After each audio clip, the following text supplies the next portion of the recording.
Assalamualaikum warahmatullahi wabarakatuh. Di sini kami dari kelompok 2 akan mempresentasikan tentang kode etik profesi akuntan menuju era global dan kode etik profesi lainnya. Sebelumnya, saya sebagai moderator di sini yang bernama Diki Putra Dwi Kurnin dan Fani Indra Saputra dan Maya Damayanti dan Lailatus Sarifah dan Abdul Aziz Wahyu.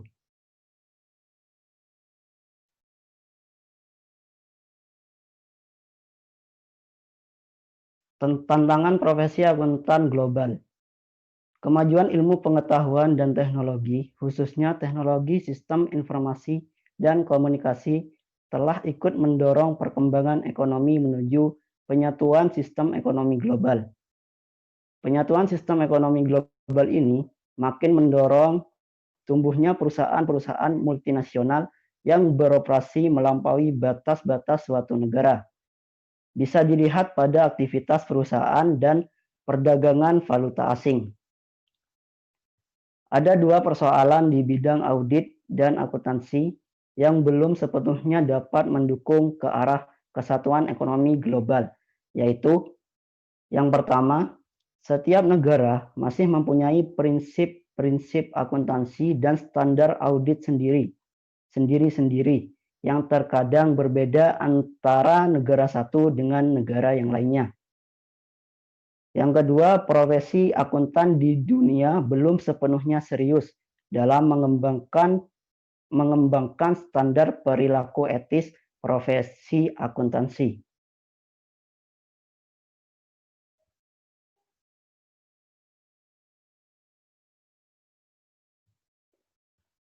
Pada abad ke-20 dapat dikatakan ada 3 aliran akuntansi dan audit yang dominan diterapkan oleh perusahaan atau organisasi, yaitu yang pertama, sistem Anglo-Saxon yang dimotori oleh Amerika Serikat. Yang kedua, sistem kontinental yang berlaku di Belanda, Jerman, dan beberapa negara Eropa lainnya. Yang ketiga, sistem yang berlaku di Inggris dan negara-negara persemakmuran.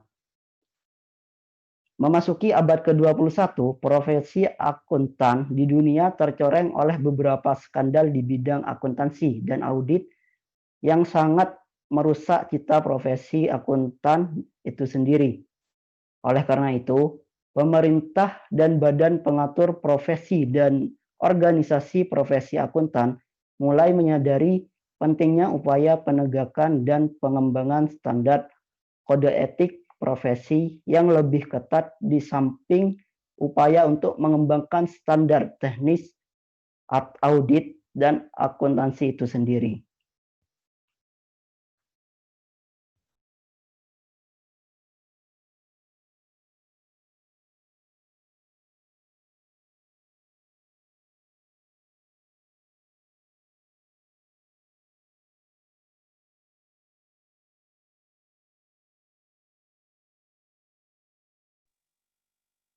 Baik, selanjutnya saya akan meneruskan presentasi dari Mas Diki.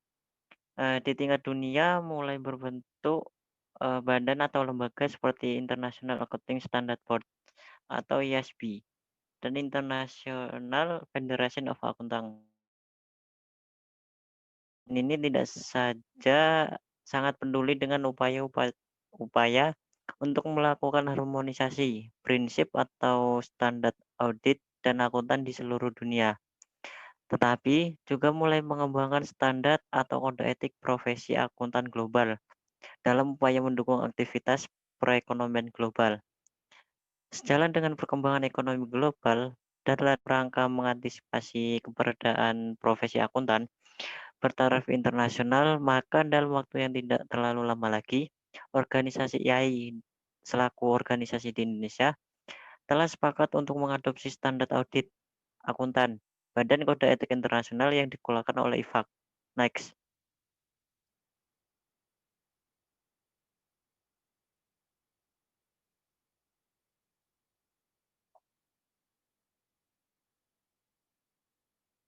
Selanjutnya kode etik profesi akuntan di Amerika Serikat. ada dua organisasi profesi akuntan yang berpengaruh di Amerika Serikat yang telah memberikan kontribusi bagi penyusun kode etik profesi akuntan, yaitu American of Certificate Public Accountant (ICPA) dan Institute Management Akuntan (IMA). Kode etik ICPA lebih ditujukan untuk para akuntan yang berpraktik pada kantor akuntan publik, sedangkan kode etik IMEA lebih ditunjukkan bagi akuntan yang berprofesi sebagai akuntan manajemen di suatu organisasi perusahaan. Yang pertama, tanggung jawab. Yang kedua, kepentingan publik. Yang ketiga, integritas. Yang keempat, objektivitas dan independensi. Yang kelima, kehati-hatian. Yang keenam, ruang lingkup dan sifat jasa. Ada pula aturan etika. Yang pertama, independensi. Yang kedua, integritas dan objektivitas. Standar umum, kesesuaian dengan standar, prinsip akuntansi, informasi klien rahasia, FEE kontingen, tindakan mendiskreditkan, advansi sosialisasi, komisi dan FEE rujukan, bentuk dan nama organisasi.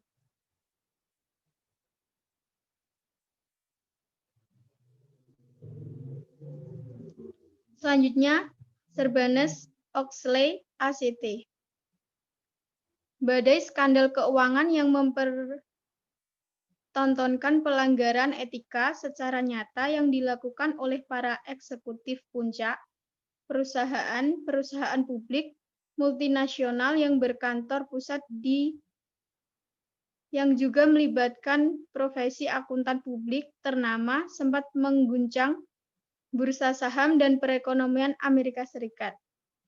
Akibat berbagai skandal ini, pemerintah dan lembaga legislatif Amerika Serikat segera mengeluarkan undang-undang yang sangat terkenal dengan nama Sarbanes-Oxley ACT atau SOX.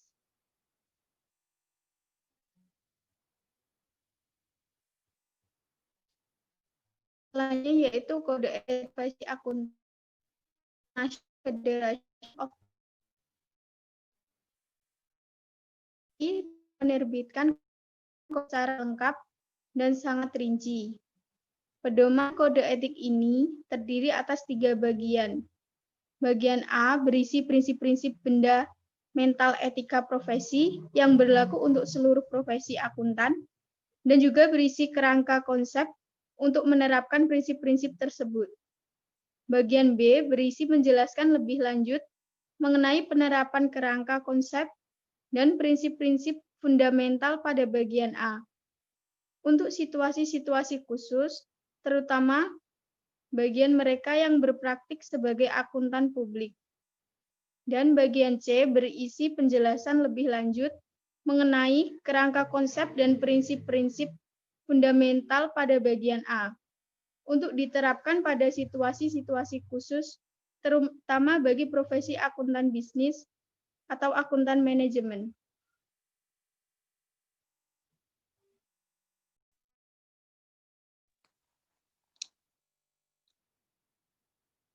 Baik, yang selanjutnya adalah Profesi Akuntan Indonesia dan IFAK. Saat ini, profesi akuntan di Indonesia, baik akuntan publik maupun akuntan manajemen, mengikuti standar kompetensi yang berlaku di Amerika Serikat. Namun, dengan kecenderungan terjadinya penyatuan sistem perekonomian dunia, mau tidak mau, seluruh profesi akuntan di dunia juga harus mendukung ke arah penyatuan sistem ekonomi global tersebut. Saat ini, sebagaimana telah dijelaskan sebelumnya, kecenderungan timbulnya kesatuan sistem ekonomi global ini belum diikuti oleh keseragaman atau keharmonisan penerapan standar-standar teknis akuntansi, auditing, dan kode etik profesi akuntan di seluruh dunia.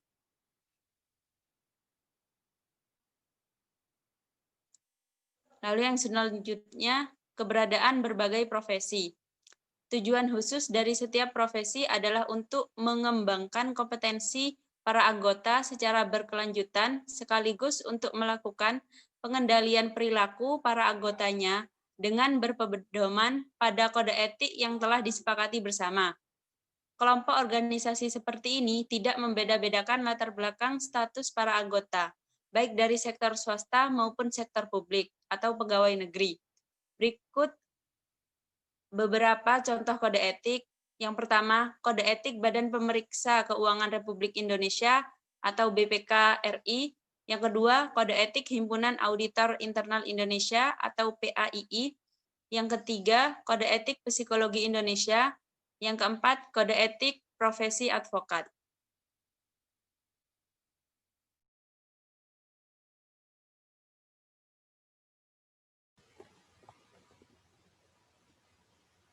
Ya, selanjutnya ada perbandingan kode etik. Dengan membandingkan keempat contoh kode etik profesi BPJ, auditor, psikologi, dan advokat dapat disimpulkan beberapa hal sebagai berikut. 1. Semua profesi berdampak atau bermanfaat untuk kepentingan umum. 2. Untuk menjaga kepercayaan publik dalam setiap kode etik profesi, pada umumnya ditekankan pentingnya memelihara kompetensi tinggi secara berkelanjutan. Kemudian yang ketiga, kompetensi mencakup pengetahuan melalui pendidikan formal sesuai dengan latar belakang profesinya, keterampilan teknis, dan sikap perilaku.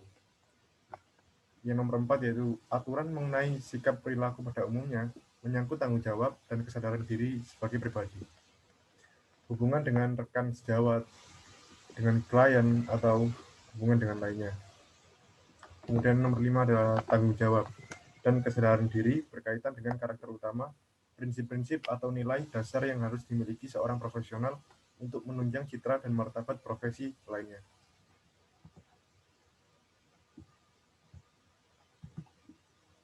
Kemudian ada profesi dan hakikat manusia utuh. Hakikat manusia utuh adalah hidup dengan menyeimbangkan unsur pemenuhan. Yang pertama, IQ, merupakan dasar untuk terus-menerus memelihara unsur kompetensi, ilmu pengetahuan, dan keterampilan teknis. Kedua ada EQ dan SQ, yang merupakan kesadaran untuk menumbuhkan sikap perilaku yang baik dalam menjalankan profesi sebenarnya. Kemudian yang ketiga adalah SQ, merupakan membangun karakter, prinsip, dan nilai dasar seperti bertakwa kepada Tuhan Yang Maha Esa, menambah integritas, kejujuran, independensi, objektivitas, dan sejenisnya. Kemudian yang keempat ada EQ, yang merupakan melayani klien dengan kompetensi yang tinggi, menjaga hubungan harmonis dengan rekan sejawat atas dasar saling menghormati, menghargai dan mempercayai, berbicara sopan dengan siapapun. Terima kasih atas perhatiannya. Jika ada salah kata, kami mohon maaf. Wassalamualaikum warahmatullahi wabarakatuh.